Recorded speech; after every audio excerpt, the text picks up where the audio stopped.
everyone, welcome back to WsCube. In our previous session, we covered some functions, some methods related to the dictionaries. Today, we will be covering more of them. Before that, if you want to become a successful data analyst and if you want to learn from our experts live, then you can call on the given number or you can fill the form that is provided in our description.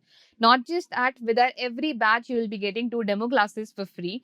So guys, over here I have enlisted 5 more methods related to the dictionary. First is pop, second is pop item, third is set default, fourth is update, and fifth one is from keys. We will be discussing each of them one by one with the help of the examples.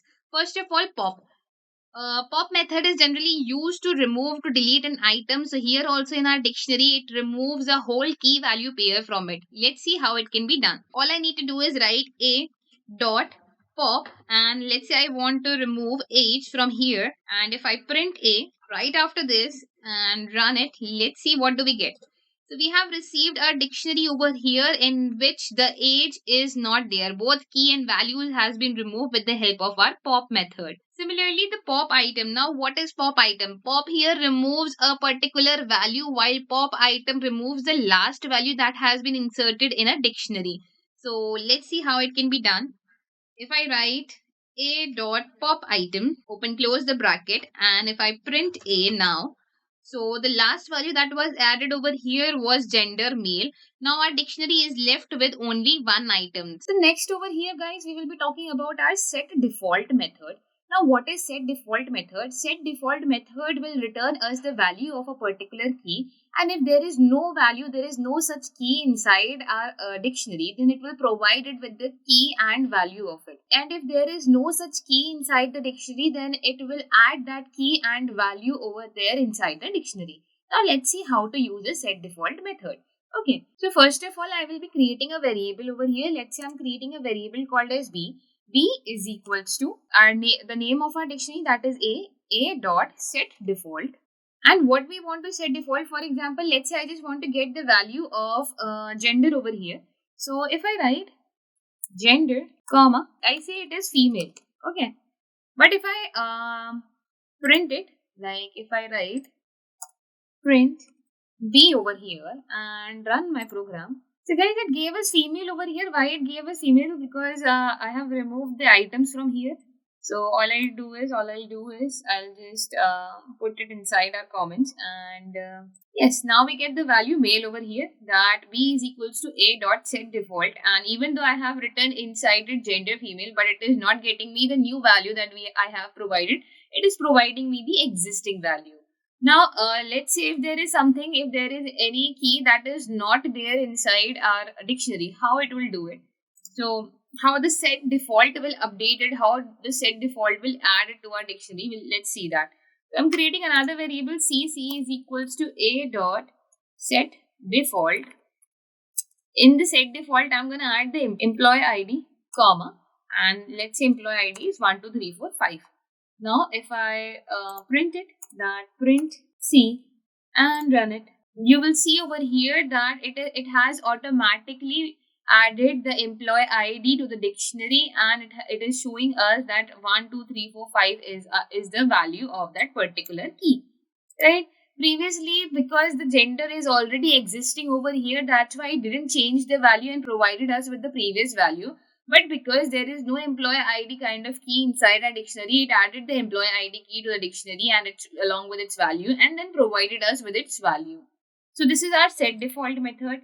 Now let's talk about the update method. So guys, update method. The update method adds a new key value pair to a dictionary, and if there is a already existing key over there, then it provides the dictionary with the new value that we have given right now. So default was not giving it with a new value, it was giving us the value that was already existing. But here our update method will update its value, update its new value that we will be providing. Let's see how it can be done. So let's try it guys. So I'll be writing a dot update, and over here in our brackets, in the format of a dictionary, I'll be writing my key and the value pair over here. So let's say I'm changing the age. So I'm updating the age basically. So previously the age was 23. Now let's update it to 24. Okay. After this, I'll write print A. As soon as I run the program, now you will see that our dictionary has been updated and the new value that has been provided to the age is 24. If you don't want to use a update method, another method to update a value would be, this is not the update method, just a simple method over here, that I'll write a, in this square bracket we write age is equals to, let's say 25. Now if I print a, let's run and see what do we get. So now without using the update method, all you need to do is you can put the key inside the squared brackets and the value directly without any brackets. And if you want to provide it with the parentheses also, you can provide it with the parentheses, but it is not very important. So there are two ways by which we can update a dictionary value. One with using the inbuilt function update, and second one by using this method where we have written the key value inside a squared bracket and provided with the value over here. Now this method, the second method that I taught you, this method also is useful when we want to add a new value to it.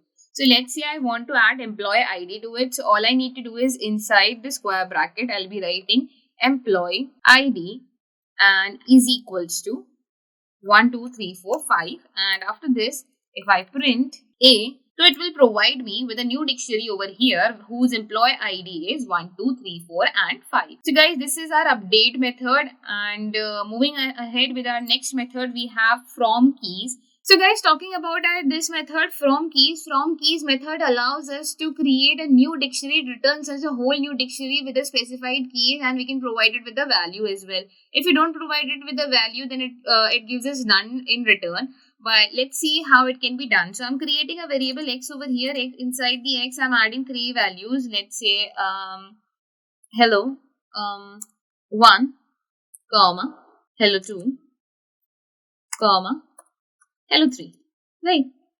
And in the keys, I will be just adding hi 1, hi 1, 2, 3 for all three of them. Okay.